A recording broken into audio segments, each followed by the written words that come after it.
everyone, and welcome to Your COS. This is a program that features our city employees who come and tell us about the latest and greatest happenings in our city and what's happening in our community. And we're fortunate to welcome City Planner Dan Sexton here. Thanks for being with us, Dan. Thank you. Talking about the city's historic preservation plan, and I understand we already have one of those in place, but we're sort of updating it in a way. Tell us, what is a historic preservation plan? So, you're correct. The city does have a historic preservation plan. It was adopted in '93, but from the standpoint of a planning guiding document, it's outdated. It's 25 years old. Mm-hmm. We don't want it to be a document that sits on a shelf and gathers dust. And for historic preservation, it really gives us an opportunity to kind of look at, as the city's changing, as we're growing, how is that change impacting our kind of built environment from a policy and programmatic perspective. So from the plan, we hope to kind of gather some new information from the community, because since 1993, we've really changed. We have a lot of new members, a lot of different perspectives, different opinions on how we should handle stuff.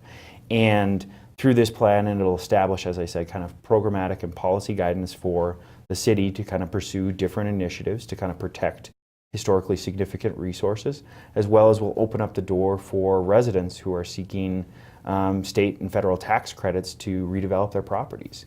So it really sets the stage for a lot of kind of long-term efforts to kind of protect the culture and story of the community. So things have kind of been done between '93 and now, but it's just stepping up that effort and looking to the future. Correct, okay. Correct. Yeah, the plan from a general standpoint is really outdated as we would approach a planning document today. So hopefully through this planning effort, we'll be able to create a new plan that's more interactive, more user-friendly. It'll kind of follow the same trajectory as Plan COS, being a web-based plan, so it's more interactive for the public and for staff to use. And what are some examples of some of those historic places that you're talking about? You have like the Pioneers Museum, which is the most prominent. You have all of the Old North End neighborhood is covered by a historic preservation overlay zone.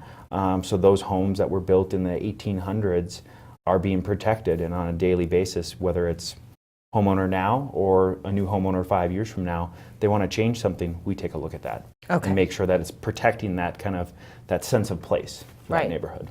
Right, absolutely. And tell us how residents can get involved and provide that input that you're seeking. So we already did have a public meeting where we were able to kind of gather some information from residents on what they saw as like the vision for historic preservation in the community.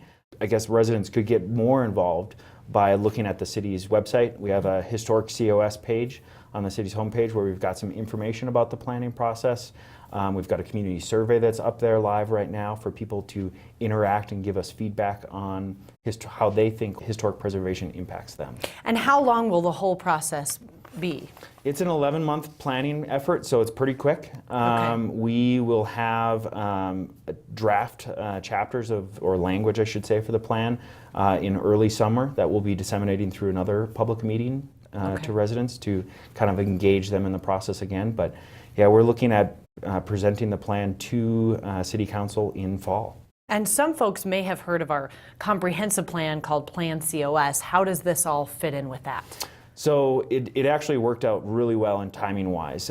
For this planning effort, we were able to get the funding in place, get the approvals in place to coincide this planning activity with Planning COS, so that information that our consultants are preparing can also be folded into Plan COS, the city's comprehensive planning effort.